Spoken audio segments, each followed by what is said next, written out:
And well, we have to travel down an unfortunate road. We have to. I want to try to put things in their perspective for the people outside of the bubble, like myself. Right? I don't really consider myself a member of I'm this not gonna company. hold you. I'm outside of this bubble too. Okay. All right. Well, that's good. Yeah, That's yeah. good. So I sent you some stuff, but like I said, I didn't want to send you like 18 links, but I just rabbit holed and just started colliding because there was something you said the last time we talked about games where you were kind of breaking down slowly but surely how you were kind of foreseeing these major companies starting to get in their own way a little bit, where it's just kind of becoming more industry than gaming, which happens with all forms of Well, business. But it's this been was like that for a while. no, I know, but I think the reason why this one piqued my interest in particular is because Hmm. the one thing that really stuck out when I was researching this and really trying to get the vibe from like people who live this and breathe this and it's all what they do every day and every day. Hmm. No matter what channel I went to, no matter what video I watched, no matter who was hosting the podcast, no matter who was doing the news of it, the one word that was symmetric across the board was shock. Shock seemed to be the code word for everybody. You could mix it around. They were surprised to hear the news. They were taken aback by it. I didn't really see why they were doing it. There were a lot of people saying, well, they haven't really been operating at a deficit, right? There's this its company was founded in 2006. They were purchased and bought over by Sony in 2021. So they've only really been with the company for about 5 years. At the time of closure, they will have had about 70 employees with the company of Blue Point. But yet, and they've had successes in the past. They haven't done anything recently within the year or whatever, but apparently they've had several titles that did really well under the umbrella of Sony. Obviously, they must have done well beforehand for Sony to be interested in the purchase in the first place. This was apparently a company that, at best, was breaking even. They weren't losing the money for the company. They weren't putting the company in dire straits. And yet, we are at a point now where everybody who was involved with that is no longer employed with Sony, especially due to the fact that they were actually, some of them were actually promised employment in other divisions, and that hasn't happened yet. So before we kind of get into the subjective part, I wrote it down here because I couldn't find the actual tweets. Actually, it wasn't really a tweet. The CEO of Studio Business Group for Sony, he was the one who made the announcement to the staff that they were going to be closing down the company. I have it in front of me here. It says, "Hello, everyone. I wanted to share an important update from the studio business. As I mentioned in the December Town Hall 2025, had some strong highlights with PlayStation Studios. I'm going to butcher this, but Ghost of Yotai? Is that how you Close, say that? Oh, close. close Okay, enough. fair enough. Yeah. Fair enough. That launched to critical and commercial success. Death Stranding 2 on the Beach further showcased our commitment to narrative excellence, and Helldivers 2 and MLB The Show continues to drive ongoing player engagement and revenue. So, right off the bat, obviously, compliment sandwich, right? You're about to fire a bunch of people. So, let's start off with all the positives. But this last line right here continues to drive ongoing player engagement and revenue. So something's still working. At the same time, we're operating in an increasingly challenging industry environment, rising development costs, slowed industry growth, changing player behavior, and broader economic headwinds are making it harder to build games sustainably. It's To all nav- bullshit. What he just said. This is all filler bullshit. yes, Hey, to yep. navigate this reality, I actually that whole line we could have just stopped at rising development costs and just And that's also bullshit. But yes, go ahead. right. I yeah. So to navigate this reality, we need to continue adapting and evolving. We've taken a close look at our business to ensure we're delivering today while still well positioned for the future. As a result, we will be closing Blue Point Games in March. This decision was not made lightly. Blue, Never is. Blue Point is an incredibly talented team, and their technical expertise has delivered exceptional experiences for the PlayStation community. I want to thank everyone at Blue Point for their creativity, craftsmanship, and commitment to quality. Where possible, we will work to find opportunities for some impacted employees within our No, global they're not. network of studios. They We will not. while I know this is hard news to hear, I'm confident in the direction we're headed. Creativity, Your innovation, direction. building and building unforgettable experiences for players remain at the heart of PlayStation Studios. I like how this sentence starts. We have a robust roadmap for FY26. That's the fiscal year of 2026, with much to look forward to in the months ahead. Thank you for your hard work and continued support. Best, Herman Helst, CEO, Studio Business Group. Dave, your reaction to this? Oh, you forgot the line that he says there at the end where he goes, where he says, "You don't have to go home, but you can't stay." Yeah. You guys did such a great job. Now get the fuck out of here. Get out of my house. Like literally, I'm serious. Fucking leave. Get out of my house.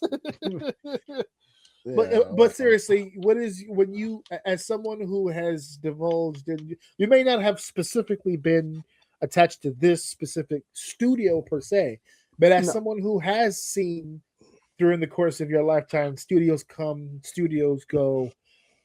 This one seems to be perplexing a lot of people. And now, based on what you just heard, what is your reaction to that? I still don't know why.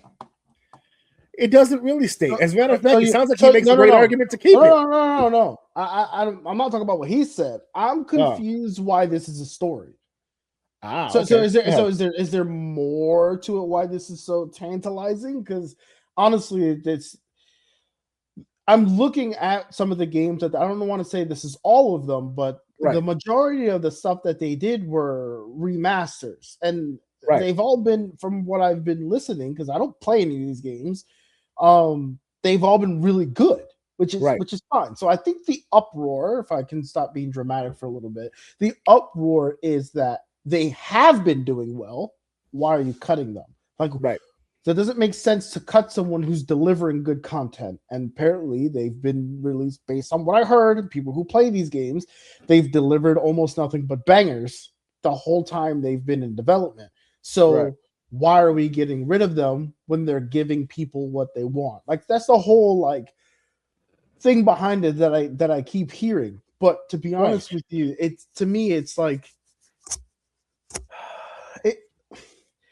there's a lot of things going on right now, and I can kind of tie this into that, where things are happening in the news and things like that, where the people of this generation, and even, I'm not going to say this generation because it's people my age too, where everyone's acting shocked about everything, and I have no fucking clue why.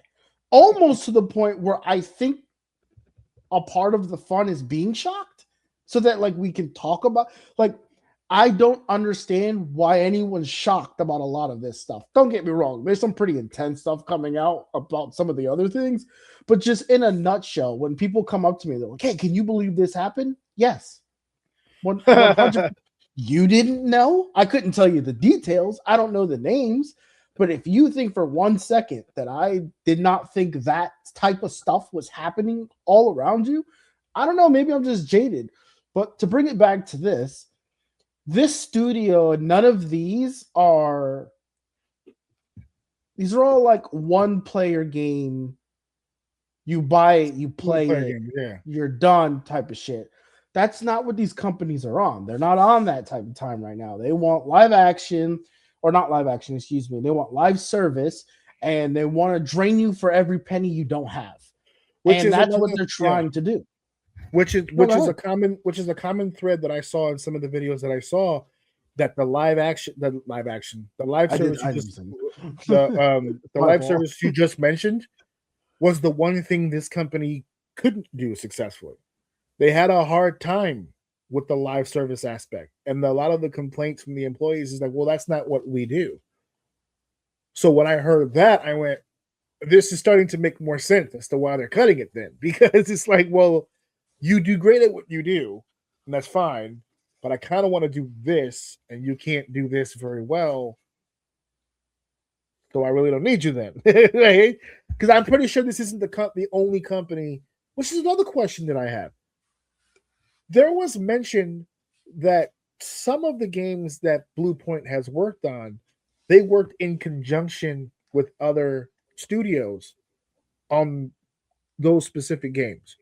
So again, for someone who doesn't live in that world, is it really that common to have multiple studios working on one singular game? I just play games. I don't fucking Yeah, know. because I'm not really too big into like the politics of this shit. You know what I mean? Like because I don't.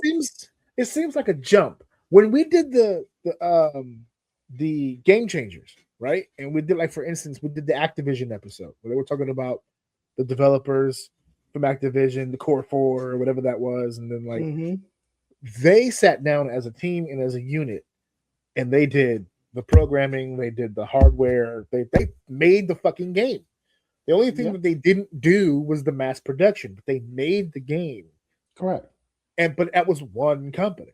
So I obviously don't pay attention to it all the time. So now I'm watching a video for Blue Point, and it's like, oh, they worked in conjunction with this studio and this studio and this studio and this studio, all for like Helldivers. And I'm like, it's a lot of studios working on one specific game. Are they all doing different elements of the game? Like, what is even the job of multiple that's studios? kind of like a little bit of a not so much a newer thing, but there's been oh, dude, I'm getting frustrated because it's like Claire. Oh man, it's that one game that's like it won all the damn awards. I don't know. I hate my brain, dude. This happens all the time, right? You want to look it up real quick because I'll we can look it up real quick. Hold on. Because I have another addition to that. But go ahead and look it up. It doesn't matter. Expedition 33. Oh my god. There you go. So I actually heard of that one. Okay. Claire Obscure. So I just only know like some of the stuff that I've listened to, but I know that this was developed. This is the one that's like shaking the gaming industry right now, right? Because it's a focused group of people, small studio that outsource some of the work that they didn't specialize in. So they were able to collaborate with other, I don't want to say studios because I don't know if that's the case, but it could have very well been either small studios or just a group of people who are expertise in certain things, like maybe sound or graphics design, something like that. Like they did collaborate, but they didn't have them on staff. They weren't a part of the studio. The studio was very small, and they just outsourced certain things. And I don't want to say the word outsource. They collaborated with other people to create this product, which, like I just said, won almost all of the day, like so many fucking awards from the gaming awards recently. And they're one that they were able to, like you said, like, is it common to like do stuff with other studios and stuff like that? Well, I don't know how deep it goes and how long it's been going. Like I said, I don't sit there and research companies, but this one they've talked about very specifically about how they would.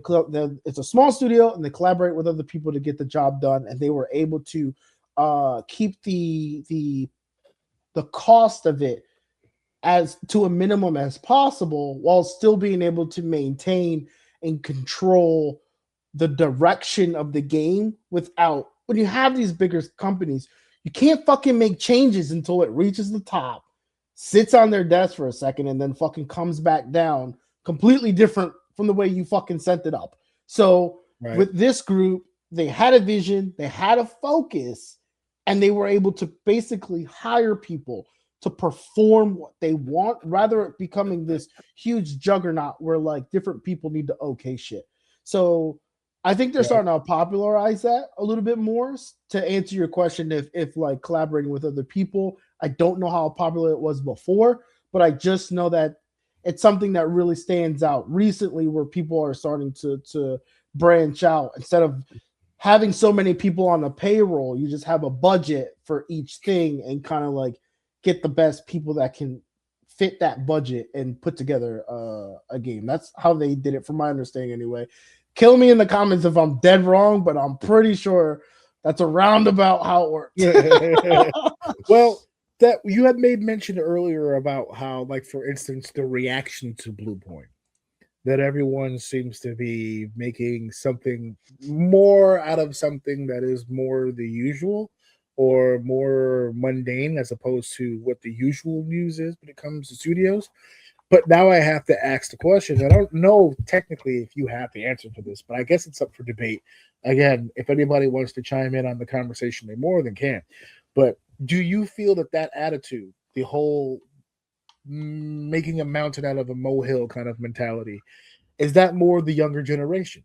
Is that because they grew up in the era of multiple studios and they haven't seen this long history of bullshit? Because we did the Game Changers thing, we did the high score, and we learned when we saw those videos that the video game fuckery has been happening pretty much since day one. I mean, the very first video game ever created was ripped out from underneath the guy who invented it, repackaged and resold, and it's just it's been a game since it's been a game, no pun intended, since the very beginning. So do you feel like it is an overreaction, or do you feel like there are people who genuinely feel it's a big deal, if for no other reason they just haven't, they don't have the experience to decide otherwise? I think I think the problem is that I see more consistently across the board is the best way to explain it for people who know this phrase. It might make sense where it's like common sense isn't so common, right? Oh. So it's like they're making bangers. Why don't we develop them more? Oh, well, they have trouble with live service. Okay, let's give them a project and they can transfer some of that expertise and let's teach them how to make a live service type of thing, right? Like, let's build with them. Let's make them better. They've only proven themselves. They've done great work. Why aren't we building with them? No, you know what? We're just going to cut them because we don't want to invest in them. We want to take that money and double down here instead. We don't care that they do a good job or they could potentially bring in money. I don't want to put my money there. I want to put my money here. So for some people, they're like, that doesn't make sense. The gamers love what they've been doing. And then you can pretty much, where I'm going with this is the studio doesn't give a fuck what the gamer wants. And that's where the common sense comes in. Well, hold on. Are you telling me that the company is making stuff for me, the gamer, but they don't care that doesn't make any sense. That's not common sense. It's what you're going to make a game for me. Shouldn't you make something that I like? Or if I'm liking something, shouldn't you continue to build on that momentum? Well, no, because fans are fickle and you'll like whatever I put. You're going to eat what I put in front of you. It doesn't matter if you don't like hamburgers. You're getting a hamburger. You're going to like eat this, or you're going to starve. Exactly. You're going to eat this. But I don't like pickles. You'll love it. For $10.99, I'll take the pickles off. How about that? So that's basically like it's more like or that's what they've been able to do for so long, where it's like, look, this is what you have, this is what you're gonna get. The problem is you have studios like Claire Obscure that are releasing games like Expedition 33, where people are like, this is phenomenal. The gameplay is awesome, the storytelling is awesome. Yeah, I'm just gonna play this game. Right. And it's like, all right, well, that's a one-off, right? Like they'll come back. And then it's just like, well, no, all different types of indie games are doing so good right now. Dude, outside of Diablo, because I like ARPGs. You've plugged indie game devs on here before. Indie games right now is kind of where I'm spending a lot of my time. I am still playing Diablo 4. I'm having fun with some of the changes. I like ARPGs. There's a pretty sick ARPG rotation that's about to come out in the next few months where they're all kind of back-to-back releasing new shit. So like the next 6 months as an ARPG fan is like, it's up right now. There's all kinds of new stuff coming out. We up right it's now, very baby. fun to be playing ARPGs right now if you're a fan of that. But outside of that, like there in the indie game genre, there are tons of games that are just really fun to pick up. They're like $10, $20, maybe even some $5, and you'll get like 40 hours. I played Ball X Pit for like 4 weeks.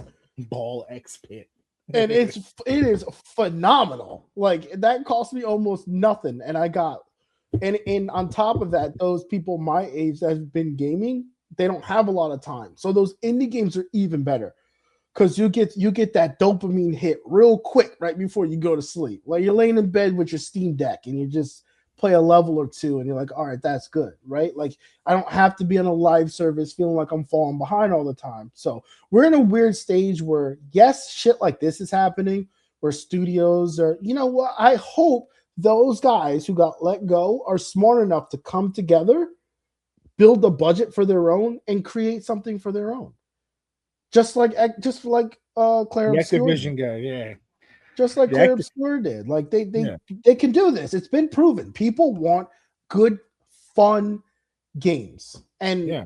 they don't want the slop that AAA games are pushing out right now. So it's actually if you can pull the budget together and you have a good idea, it's actually quite easy to be successful right now because gamers want every reason to walk away from these fucking these studios Victory? and stuff like that. Yeah, they want to walk away from them. And we'll get into it on another day because I've been learning about it a little bit today.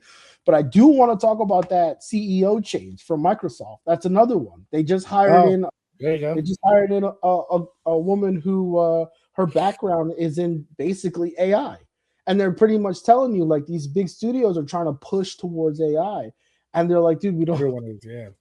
like, all right, that's fine. AI is not really the problem. The problem is, what is she gonna do for gaming when she has no gaming background?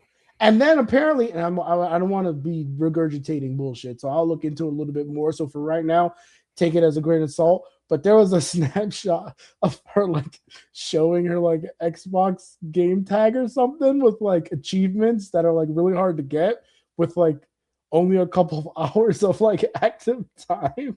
Like it's like it was a bullshit achievement. I saw it on an Asmongold video, and I do kind of trust his work a little bit, but I have to look into it myself. But even then, like that's kind of telling you, right? Like everyone's making the push to AI, and with that comes cuts, and with that comes automation towards what's going to bring you the most income. And on paper right now, the most income are live service games. And they're just doubling and tripling down on it. And that's where these smaller companies that can't do that or studios are just going to get cut.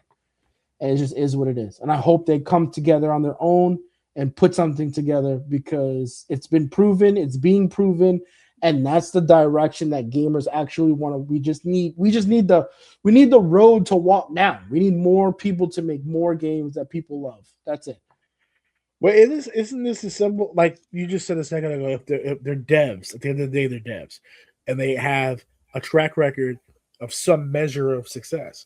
So much like the company you just mentioned, or even as far back as I was saying earlier, the Activision guys, where the same thing happened.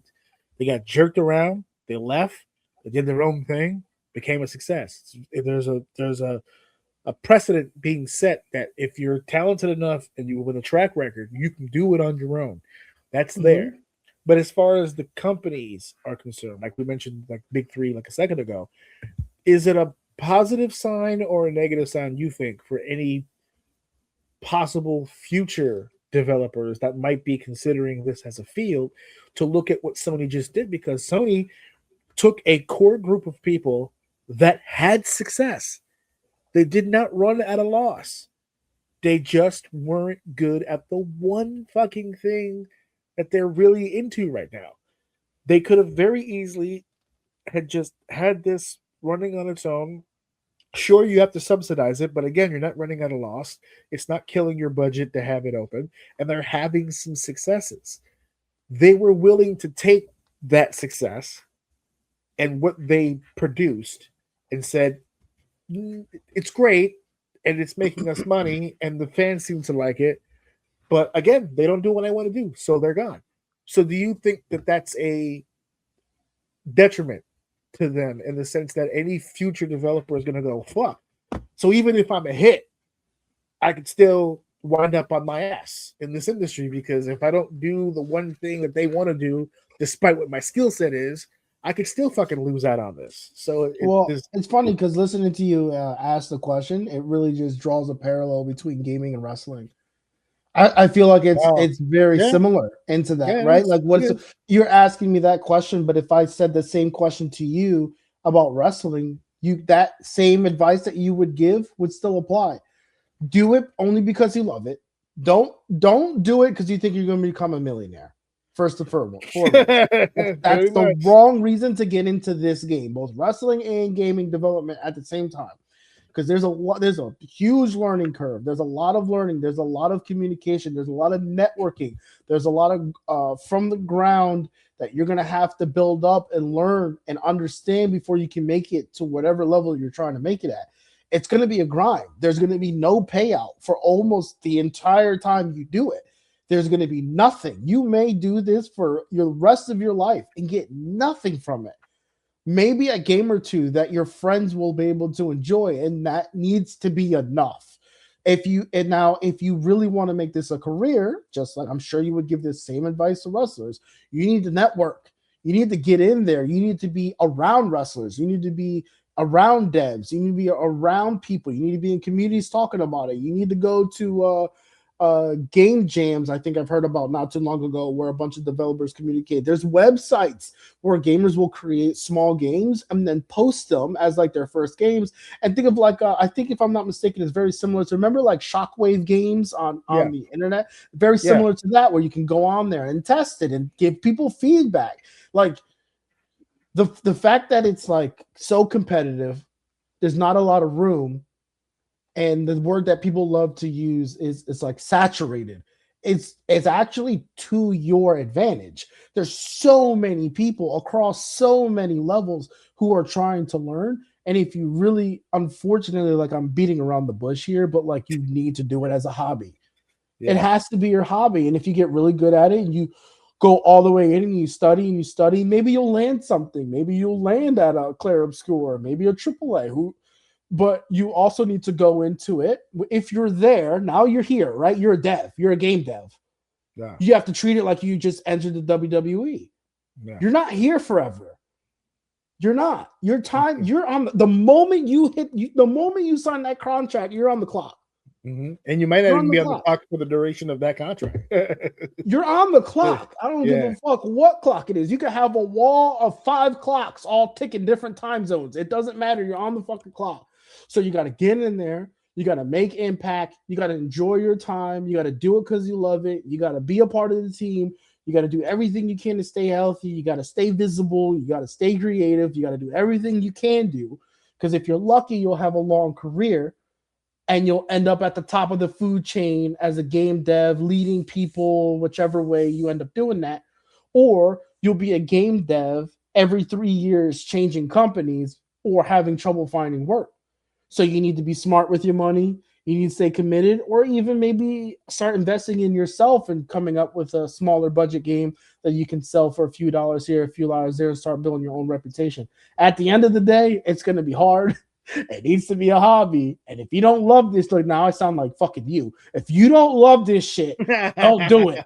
That's all I'm saying. I don't agree with a lot of what Michael Hayes has said in the past, but the one line he's always used that I've adopted in my life years ago, when it comes to wrestling, it's not a job, it's a lifestyle.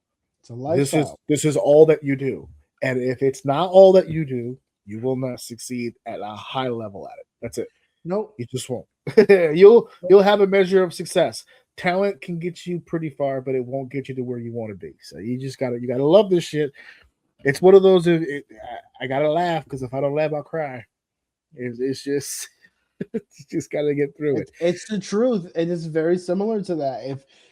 if you're going to school right now or doing anything, become a game dev because you think you're going to find a very consistent, long-lasting career, that's not the way the game industry works right now. When your jobs are on thin ice, be smart with your money, network. So maybe you're not the one that gets chopped, and if you do, network, because if 15 of those people that get chopped come together and make something, you better hope they want you on their team. So just network, be that guy, do the best you can, enjoy it, love it, and get ready to be happy and pissed for the rest of your life. Happy and pissed. That's what game dev is, man. That's all it is. And us as gamers, we love you for doing it because we get fantastic games to enjoy. So keep grinding. Shout out to all those in the trenches. That's it, dude. For real, seriously.